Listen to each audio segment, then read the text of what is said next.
have a school where academics were not sacrificed in order to have social emotional development and creative development and global consciousness.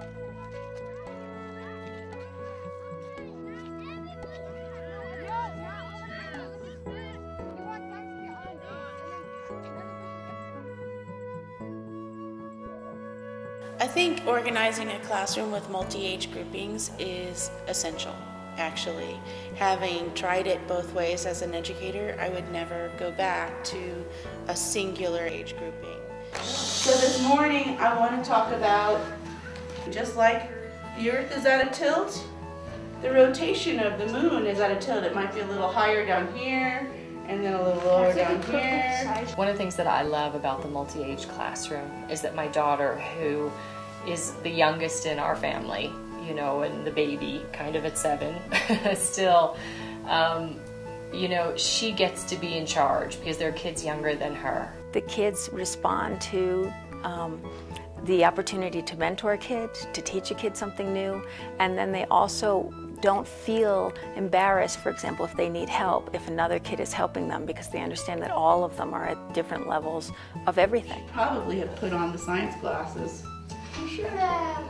So, because you're going to have to see with your imagination here. When you need to see beyond what your eyes actually show you. And what I've done here, by the way, is I have two perspectives.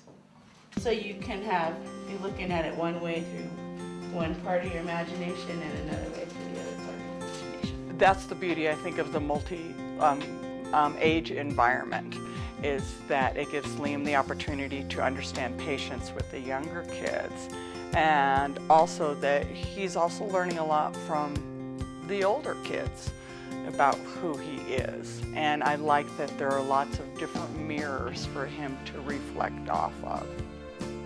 As a founder, one of the important things I think I can share about this school is that we are able to offer the individualized attention that a child needs, that often, I believe, can only be found in homeschooling. All right, so then we have the first quarter. Sometimes people ask about why we don't have 40 desks in a room or 20 desks in a room. And that has to do directly with the brain research. Every student learns differently.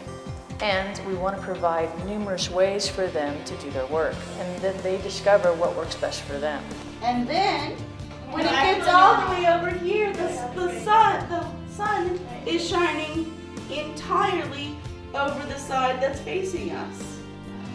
And so that becomes the full moon. Oh, so it's like I get it. What's wonderful about individualized curriculum is that if you have a 4th grader doing 7th grade math, you get to do 7th grade math. And if you have a 4th grader at 1st grade math, you get to do 1st grade math. And because it's individualized with their workbook, that they can still be in a peer-appropriate environment and be with their friends, but they're doing their own work.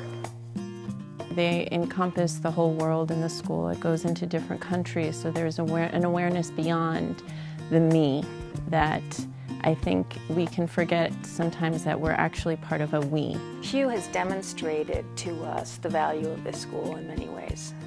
One of the things that happened over January is we went to visit my father, and he's a college professor, and his favorite thing is to quiz his grandkids on the basic knowledge that he expects them to have.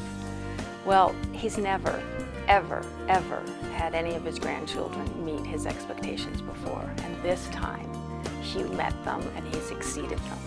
He was able to mention all of the presidents and how Congress worked. He was able to engage both fact-based as well as questions about, for example, our system of government. And for an 11-year-old to be able to engage that's pretty impressive.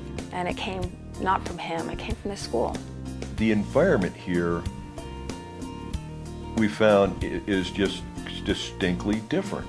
This has been an incredible year for Liam coming into himself. He loves to come to school in the morning.